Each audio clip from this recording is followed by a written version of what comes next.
Hey, this is Deepak here from digitaldeepak.com, and in this video I want to show you how to track subscriber activity inside your Drip account.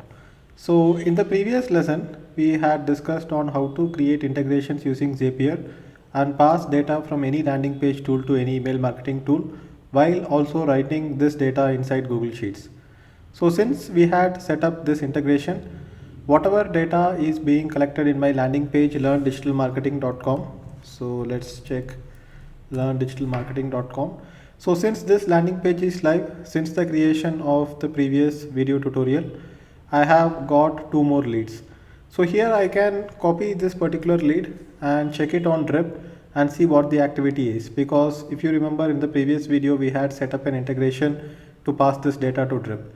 So as soon as the data is passed to Drip, it triggers an automation, so that we will discuss more in the automation section. But let's just see how to track the subscriber activity in this particular video tutorial. So as soon as I search for this, I am seeing that this subscriber is available, and here you will be able to see the subscriber activity since the beginning. So this is the data which has been pulled from Unbound's landing page, and then we can also see that we had set up an integration where the data is passed along with a tag which says email marketing mastery test. So here you can see this particular tag being applied, and then there are a few automation which gets triggered which starts giving the mail. So this person has subscribed for my free digital marketing course. So welcome to the free digital marketing course lesson 1. So all these emails are being sent. So here you can see that this particular person has opened the mail, and here you can see that the second lesson has also been opened. So this is how you can track subscriber activity within Drip. Not all email marketing tools have this feature where they give in-depth information about all the activities that a particular subscriber has done, but nowadays most of the email marketing tools are giving this information. So if you are using a CRM tool, then this information will be even more helpful.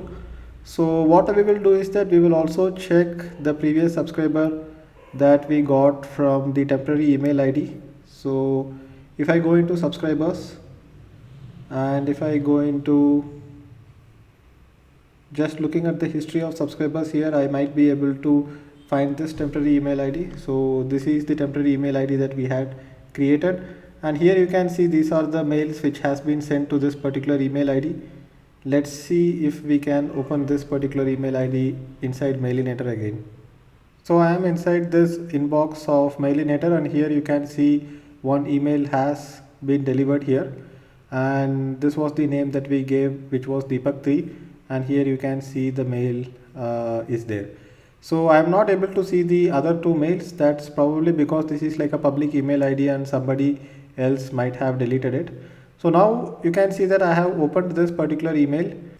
Let's see if the data gets updated here. So here you can see I just opened the lesson 2 mail, and here it shows as it has been opened, and then it has tagged as SL lesson 2, which is the trigger or the tag that I apply whenever people read the lesson 2. So here you can see this is how we track subscriber activity inside a CRM, and this is how we track it in Drip. I hope this gave you some insights on how to track subscriber activity. So if you have any questions, leave a comment below, and I will see you in the next video. Bye bye.